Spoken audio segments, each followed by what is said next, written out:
Para quem não me conhece ainda, eu sou o professor Bruno Oliveira, tenho várias formações, né? Eu sou biólogo formado pela UEPB, sou socorrista e sou hipnoterapeuta, e eu coloquei esse tema aqui para vocês, né? Novas tecnologias aplicadas à educação, desafios e oportunidades. Porque é exatamente o que essas ferramentas vai trazer, né? Para muitos vai ser um desafio e para outros vai ser novas oportunidades de poder melhorar a qualidade do seu ensino. Ainda eu coloquei aqui o enfrentamento dos docentes diante dos novos desafios tecnológicos. Nesse exato momento, eu quero fazer uma coisa muito importante aqui com vocês. Eu quero que vocês comentem a palavra aqui no chat, tecnologias digitais. Eu vou dar 5 segundos para você deixar de fazer o que você está fazendo aí e comentar essa palavra. Comenta aí, tecnologias digitais. Depois eu explico o porquê disso aí, tá? 1, 2, 3, 4, 5. Muito bem. Agora, olha só, eu vou contar apenas de 1 até 3. E eu quero que você comente a palavra tecnologia o mais rápido que você puder. Vai lá. 1, 2. Olha o dedinho rápido aí, ó, do pessoal. Muito bem. Isso tem muito a ver com o que a gente vai falar, que se chama mudança. Pois é, quando a gente fala de tecnologias digitais aplicadas à educação, a primeira grande palavra que vem na minha mente é mudança. E eu fiz um experimento social aqui bem simples, pedindo para você comentar alguma coisa que eu pedi. Só que quando eu faço esse experimento presencialmente ou aqui via internet, existem 3 tipos de pessoas. Aquela que no primeiro sinal de mudança, ela vê uma oportunidade de poder aprender algo novo. E esse é um dos tipos de docentes que existe. É aquele que no primeiro sinal de mudança, ele abraça a oportunidade, ele não sabe o que vai acontecer e mergulha de cara nas novas tecnologias digitais. O segundo tipo de pessoa são aquelas pessoas que não são proativas. Sabe aquela pessoa, Maria vai com a outra? Ela inicialmente ela não adere à mudança, mas no momento que vê as pessoas mudando, ela diz, eu tenho que mudar também, porque senão vai dar ruim para mim. Todo mundo está aprendendo uma nova ferramenta, todo mundo está indo por esse caminho, e só eu que estou ficando para trás. Pois é, uns são os proativos e outros são os reativos. Agora, temos o terceiro tipo de pessoa. Ele resiste à mudança. Essas pessoas, elas refletem não só nessa pequena dinâmica, mas elas refletem no nosso estilo de vida, no nosso dia a dia na sala de aula. Ou seja, sabe aquela história que diz, daqui não saio?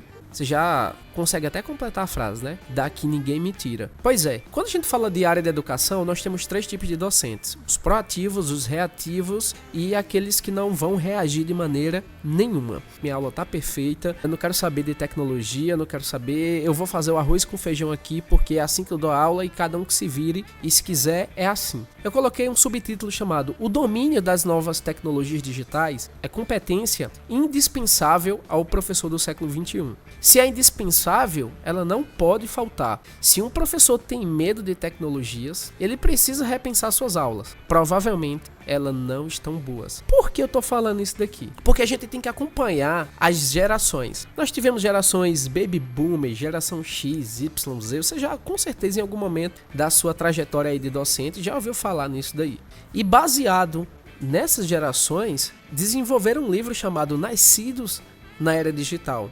E o que eu preparei aqui para vocês foi baseado na leitura desse livro aqui. Ou seja, aquele professor mais antigo que não nasceu dentro da tecnologia, ele migrou para dentro da tecnologia. Nós chamamos isso de imigrantes digitais. Essas novas gerações que estão nascendo agora, as crianças, elas já nascem dentro da tecnologia, elas já nascem dentro da internet. Então, existem os nativos digitais que nasceram dentro da tecnologia e existem os imigrantes digitais. Nós somos imigrantes digitais. Pelo fato de a gente estar migrando para dentro da tecnologia, é muito comum a gente ter uma resistência, porque não fez parte da nossa geração. Porém, a área da educação é como uma longa esteira de academia. Quem já fez esteira de academia sabe que você caminha para frente e a esteira te puxa para trás. Ou você anda na mesma velocidade que a mudança da esteira que tá puxando, ou você vai ser levado para trás. E é assim que acontece na área da educação. Aquelas pessoas que não aderirem à mudança, ela vai ser deixada para trás. Hoje a gente já está na área da inteligência artificial, da robótica, da dupla realidade. Vai chegar uma hora que aquele método de ensino totalmente tradicional não vai ser mais estímulo para os nossos alunos que estão nessa geração alfa que vocês estão vendo aí nos slides. 1940, Baby Boomer. Depois da Segunda Guerra Mundial, os soldados que voltavam para casa, os que conseguiram sobreviver, eles só tinham um tipo de pensamento: fazer menino. Pois é, por isso que tem essa bomba ali que remete à Segunda Guerra Mundial. E boomer porque houve uma taxa de nascimento de crianças muito enorme. E o tempo foi passando. Depois a gente teve os filhos desses soldados, né, a geração X. Aí depois teve a geração Milênio, geração Y, geração Z.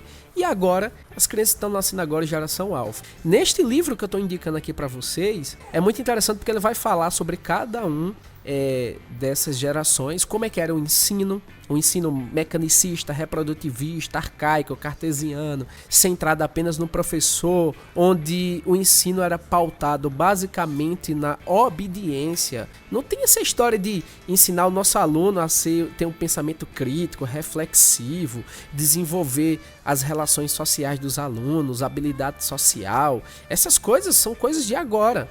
Antigamente não tinha aquilo ali, né? Se você pegar o modelo de ensino, lá naquela época, é muito baseado no modelo de ensino que surgiu lá na Prússia, que nem existe mais a Prússia, né? Hoje é o que a gente chama de Alemanha. Então a escola ela surgiu através de um modelo prussiano, onde preparava as crianças apenas para o mercado de trabalho.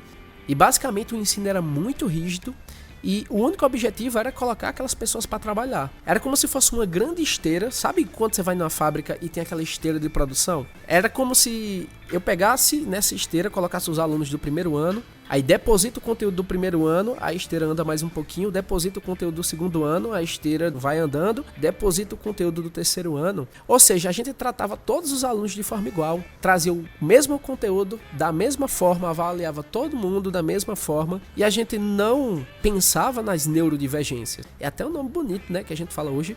Os alunos hoje são neurodivergentes. A gente nem pode dizer mais que o aluno é especial, que o aluno tem isso, tem aquilo. Acaba virando pejorativo. A gente fala que os alunos são neurodivergentes. Cada um tem sua forma de aprender e assim, a gente teve que aderir a essa mudança e se adaptar, né? Hora ou outra a gente vai pegar um aluno neurodivergente e que precisa de condições especiais para que a gente consiga fornecer um ensino. Então, nesse slide aí, era mais para gerar curiosidade em vocês em fazer a leitura desse livro. Você vai entender todo o mecanismo de evolução da tecnologia na área da educação. Até mesmo nós, professores, se lembra quem já usou aquele miniógrafo, já usou aqueles projetores antigos? Era um terror, né? Quadro de giz, meu Deus do céu. Quem tinha rinite alérgica, ter que escrever num quadro com giz, ficar cheio de pó. Então assim, era muito complicado. E hoje a gente dá aula no maior conforto, né? As pandemias fizeram com que a gente aderisse aos novos recursos digitais. Por exemplo, se não fosse a tal da pandemia, eu não teria uma cadeira dessa que eu estou aqui. Essa é uma cadeira ergonômica, totalmente anatômica, projetada para passar longas e longas horas sentado. Esse microfone aqui é um microfone de streamer. Mas se não fosse a tecnologia gerando essa necessidade de eu poder ter esses equipamentos, eu nem me importaria.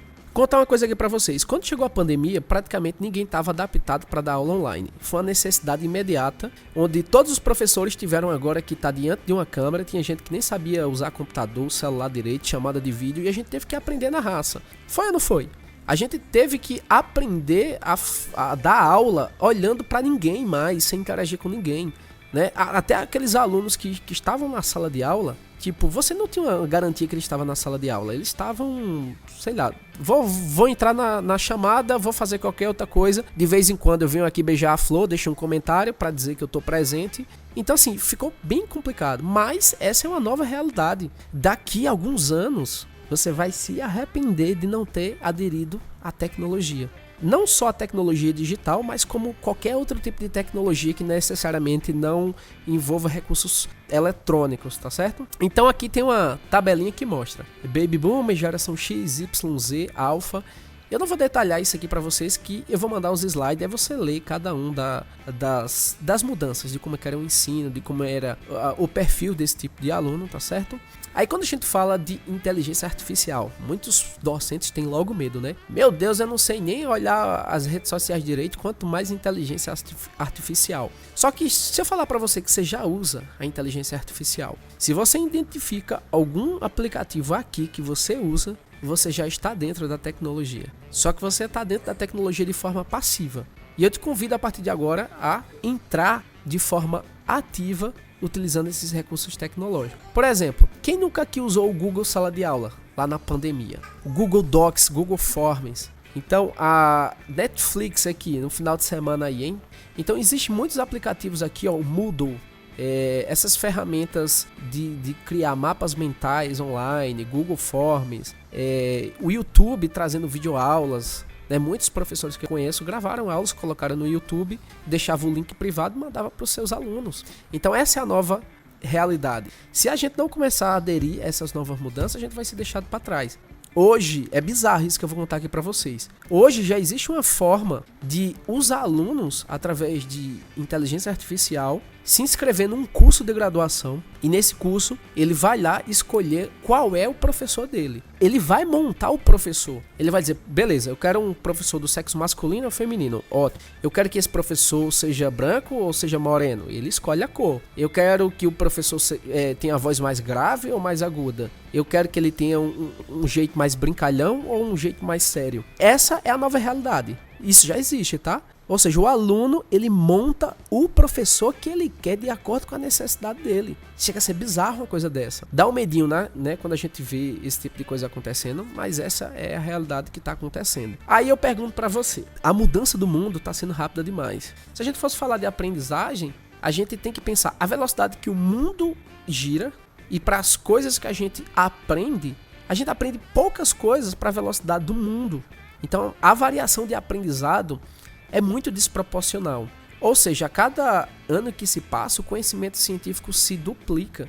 Aí, quando a gente vem com aquelas metodologias totalmente antigas de vou chegar na sala de aula, vou pedir para os alunos abrir o livro, dizer que o tema da nossa aula de hoje é sobre isso, faço de conta que estou dando minha aula ali, faço um resuminho ali de 5 minutos, mando os alunos resolver um exercício, o resto do tempo eu faço chamada, faço qualquer outra coisa aí, pronto, dei minha aula. Pois é.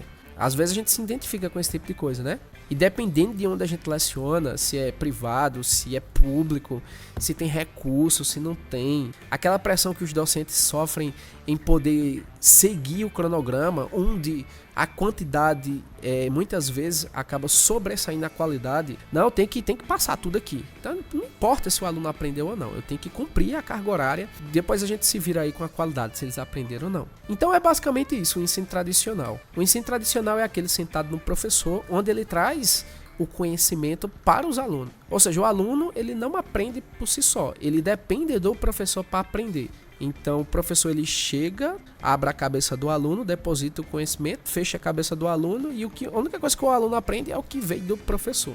E isso gera uma reflexão que esse professor ele aprendeu dessa forma também. Quantas vezes a gente dá uma aula reproduzindo aquilo que a gente aprendeu na faculdade, na nossa graduação? A gente faz a mesma coisa que os nossos mestres faziam, entendeu? Então, o ensino tradicional, ele está ultrapassado. Não quer dizer que ele não tenha seus valores e não tenha sua importância. Mas se a gente focar num tipo de ensino 100% tradicional, a gente vai perder os nossos alunos, né? Por quê? Porque os alunos hoje são virados no 220. São alunos altamente conectados com a tecnologia, sabe mexer em tudo. E se a gente não fornecer estímulos o suficiente para gerar uma aula interessante, qualquer coisa, até uma formiguinha andando na parede vai ser mais interessante que sua aula.